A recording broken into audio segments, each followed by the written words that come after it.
Ayan na, Kuya Lar. Ayan na, eto na. Live sa UH Celebrity Hot Hit It Seat. Please welcome Yasmin Curdy. Good Hello. morning. Good morning. Good morning po sa inyong lahat. First of all, congratulations. Napakaganda ng feedback. Mga feedback, no? Yes po. Sa Ana Karenina kagabi. Yes. Gusto ko sanang magpasalamat din po sa lahat po ng nanood po ng Ana Karenina kagabi. Pilot episode po namin. Nag-trending po kami. Though wala akong Twitter.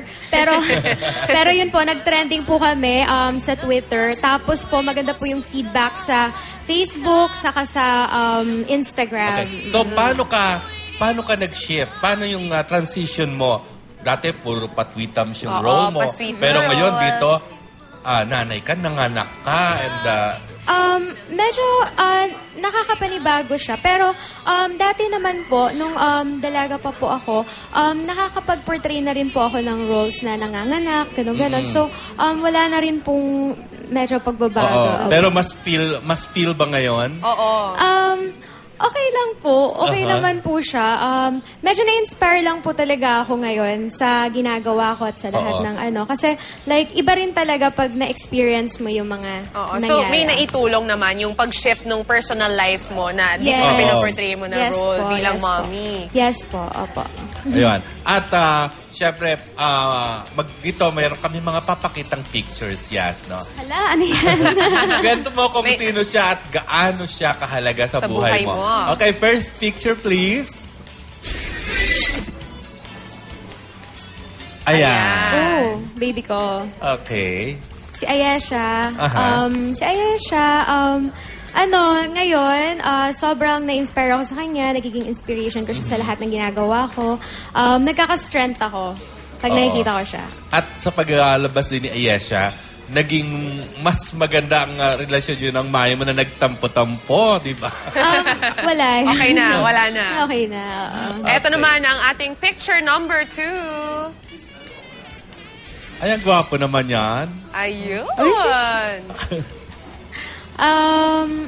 Husband ko, si Ray. Okay naman siya. Very supportive siya sa lahat ng ginagawa ko. And very, responsible. And, mabait na tao. Anong sabi niya sa pagbabalik mo sa showbiz? pag-arte? Wala naman po. Sabi niya, basta kung saan ka masaya, susuportahan kita, ganyan-ganyan. Kung gusto mo yan, edi bahala ka. Napaka-sweet. Kasi, like, nakilala niya naman ako, nasa loob na ako ng business. So, ganun talaga. So, balik tayo sa Ana Karenina. Ano Yes ba yung po. pinagkaiba ng Ana Karenina noon sa Ana Karenina ngayon? Noon po yata, di ba, siya every Sunday lang yata. Tapos ngayon, prime time na siya. Prime time every day. And then, ngayon, ang value kasi dito, parang kung ano yung papahalagahan mo, kung ano yung mas matimbang sa'yo, kung yung pagbabago ba, or yung pagmamahal, or yung pera ba, ano ba yung talaga yung tunay na kaligayahan doon. Oo, ganon. Ang saya nga po nung mga comments, natutuwa ako. Tapos, yung mga actions ko po doon sa palabas, like, tingnan nyo yung mga inaarte ko, ganyan-ganyan. Kasi meron siyang ibig sabihin, lahat yon. Kasi may nagre-react na sa Twitter, like, bakit gaganin ang buhok, bakit ganito, ganito.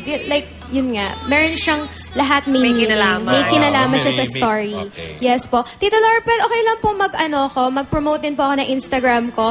It's Yasmin_Curdy po. Bago lang po yung Instagram ko. Wala po pala akong Twitter. Tapos nandun na rin po yung link ng Facebook ko. Saka thank you po, Michelle Lim, for my dress. Saka hello po, Saldivilla and Sadava family po. Ayun. So, thank you very much, Yas, sa pagdalaw mo dito sa amin. Yes po, thank you po. At maraming salamat. At syempre, aabangan ka namin every night sa Ana Karenina pagkatapos ng 24 oras. Thank you. Thank you, Yasmin. Yes, at mga kapuso, yan nga po ang kwento ng ating kapuso na si Yasmin Curdy. At mapapanood muli siya sa bagong teleserye na Ana Karenina.